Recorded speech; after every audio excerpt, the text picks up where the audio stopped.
संजय जी, आपकी पार्टी युवा पार्टी और युवाओं की पार्टी भी है, और युवाओं का एक बड़ा पॉपुलर टूल सोशल मीडिया, उसमें भी आपकी पार्टी बड़ी पारंगत रही है।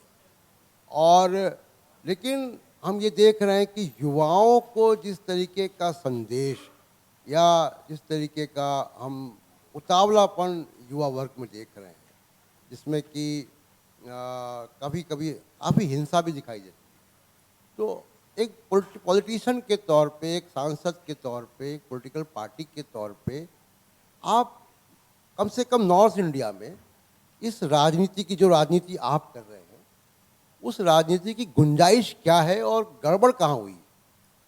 देखिए, मुझे लगता है कि राजनीति और विचार, ये जो विषय है आपका, इस पे ही बात की जाए। पार्टियों वाली बात करने में फिर वो निरमा का प्रचार हो जाता है, तुम्हारी साड़ी हमारी साड़ी से सफ़ेद कैसे वाला, उससे कोई फायदा है नहीं। तो इसलिए बात करते हैं विचार की। इस देश में राष्ट्रपिता महात्मा गांधी का एक विचार था, एक विचार जिन्ना का था, और एक विचार आरएसएस के लोगों का था। तो राष्ट्रपिता महात्मा गांधी धार्मिक भी थे, रघुपति राघव राजा राम भी का भी पाठ करते थे, भोजन मंत्र भी करते थे, सर्वधर्म सभा भी करते थे। वो एक शुद्ध रूप से धार्मिक व्यक्ति थे, लेकिन कट्टरपंथी नहीं थे, नफरत की बात नहीं करते थे। उनका विचार था अहिंसा का विचार, उनका विचार था सबको साथ लेकर चलने का विचार, उनका विचार था वसुदेव कुटुंबकम का विचार कि पूरा विश्व हमारा परिवार है। और तब आप विश्व गुरु की बात कर सकते हैं जब आप सभी धर्मों का सम्मान करें, सभी जातियों का सम्मान करें, सभी भाषाओं का सम्मान करें, और जो भारत की तस्वीर उभर के आती है उस विचार पर अगर आप चलने को तैयार हो तो उससे आपकी व्यापकता बनती है। दूसरा विचार है आरएसएस का विचार, भारतीय जनता पार्टी का विचार। और यह विचार इतना खतरनाक है कि अब ऐसा लगता है कि 2014 के बाद ही देश आजाद हुआ। 2014 के पहले तो देश में आजादी थी ही नहीं, क्योंकि हमारे अभी तो राहुल गांधी के विदेश में दिए गए एक बयान पर दुनिया भर की टिप्पणी की जा रही है, लेकिन भारत के प्रधानमंत्री आदरणीय नरेंद्र मोदी जी साउथ कोरिया जाते हैं और वहां पर यह कहते हैं कि 2014 के पहले लोग ये कहते थे पिछले जन्म में क्या पाप किया था भारत में पैदा हो गए। तो राष्ट्रपिता महात्मा गांधी ने पाप किया था, भारत में पैदा हो गए, या अटल बिहारी वाजपेयी जी ने पाप किया था, या शहीद आजम भगत सिंह ने पाप किया था, या शहीद सुखदेव या राजगुरु या अशफाक उल्लाह या रोशन सिंह या राजेंद्र लाहिड़ी या खुदीराम बोस या हमारे भारत के वो तमाम वीर सपूत जिन्होंने अपने प्राणों की आहुति दी इस देश के लिए, क्या उन्होंने कोई पाप किया था इस देश में पैदा होकर? लेकिन ये हमारे भारत के प्रधानमंत्री कहते हैं, इतने अहंकार से वो लबरेज। और आप देखिए 2014 के पहले इस देश में एक अन्ना जी का आंदोलन हुआ, अहिंसक आंदोलन। 2014 के बाद जो सफर शुरू हुआ, हर जगह नफरत फैलाने की बात, लिंचिंग की बात, पढ़े लिखे लोग व्हाट्सएप ग्रुप में, आपको शर्म आती है उनकी भाषा देख के, किस तरह की भाषा का इस्तेमाल करते हैं। तो ये विचारों का ही खेल है। राजनीति में अगर गलत विचार के लोग आ जाएंगे तो समाज को बर्बादी की ओर लेके आएंगे।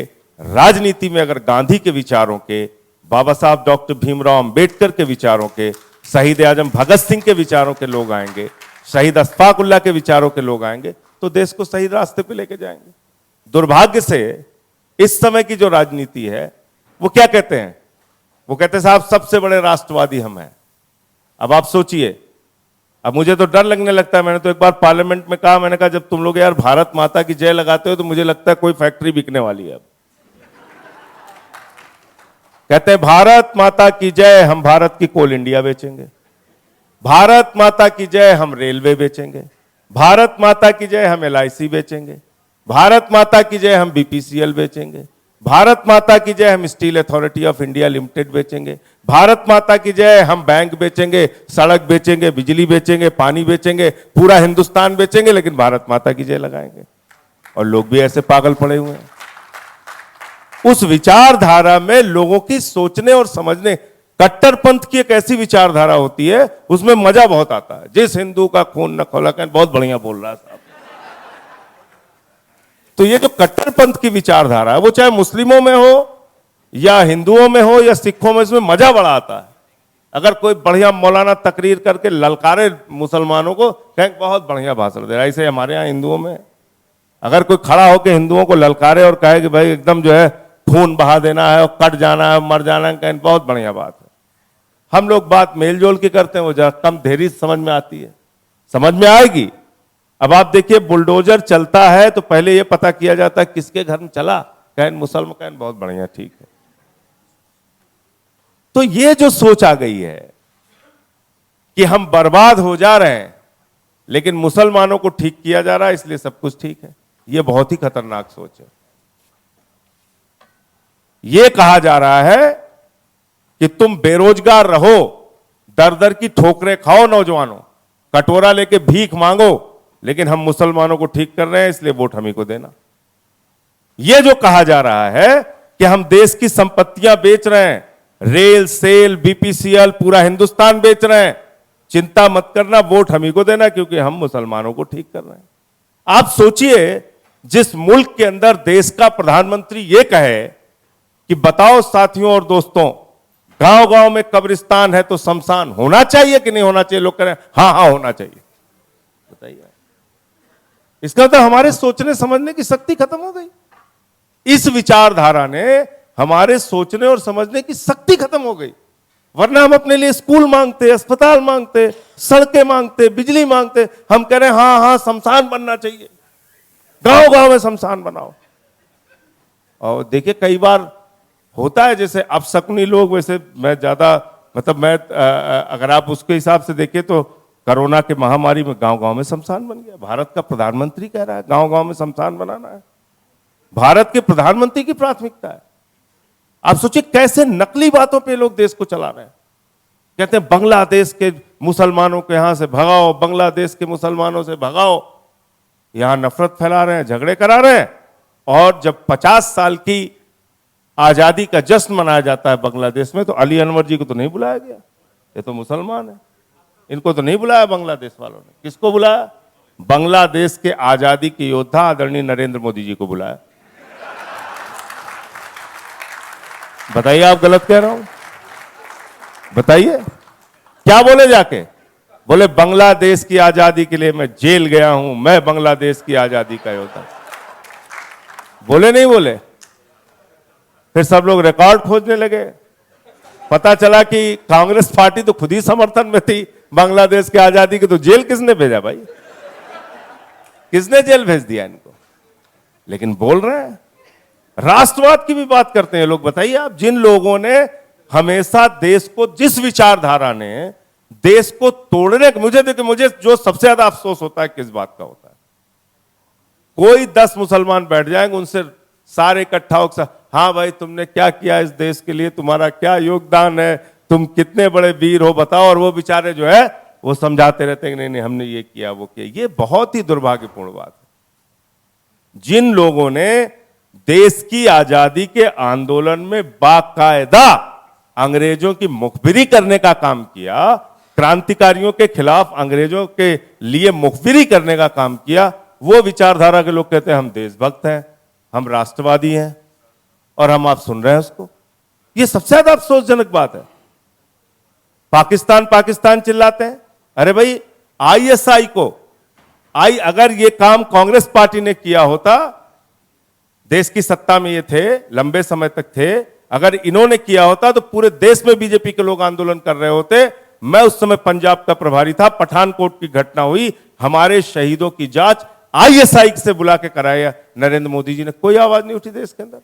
ये इनकी राष्ट्रभक्ति है, ये राष्ट्रभक्ति है।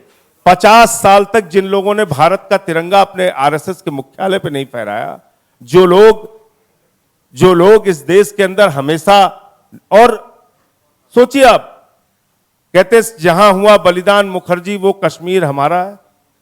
कश्मीर तो हमारा है ही, कश्मीर भारत का अभिन्न अंग है कश्मीर भारत का अभिन्न अंग। लेकिन आपने क्या किया?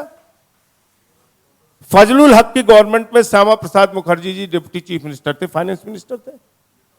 हिंदू महासभा और मुस्लिम लीग की 3 राज्यों में सरकार थी, और जब पाकिस्तान बनने का प्रस्ताव सिंध की असेंबली में पास हुआ तो हिंदू महासभा के 3 मंत्री मुस्लिम लीग की सरकार में थे। बताइए ये सच है कि नहीं? ये लोग देशभक्ति की बात करते हैं, राष्ट्रवाद की बात करते हैं। तो इसलिए ये विचारधारा अपने आप में बहुत खतरनाक विचारधारा है जो मौजूदा समय में देश के ऊपर राज कर रही है, और दुर्भाग्य से इस विचारधारा ने हमारे नौजवानों के सोचने की, समझने की, बोलने की शक्ति को ही छीड़ कर दिया, खत्म कर दिया। बोले महंगाई बढ़ रही, बढ़ने तो 200 रुपया पेट्रोल खरीदेंगे, लेकिन मुसलमानों को ठीक करना। बताइए आप, बेरोजगार है, ठीक है बेरोजगार है, कोई बात नहीं। महंगाई बढ़ रही है, बढ़ो, बढ़े, कोई चिंता की बात नहीं।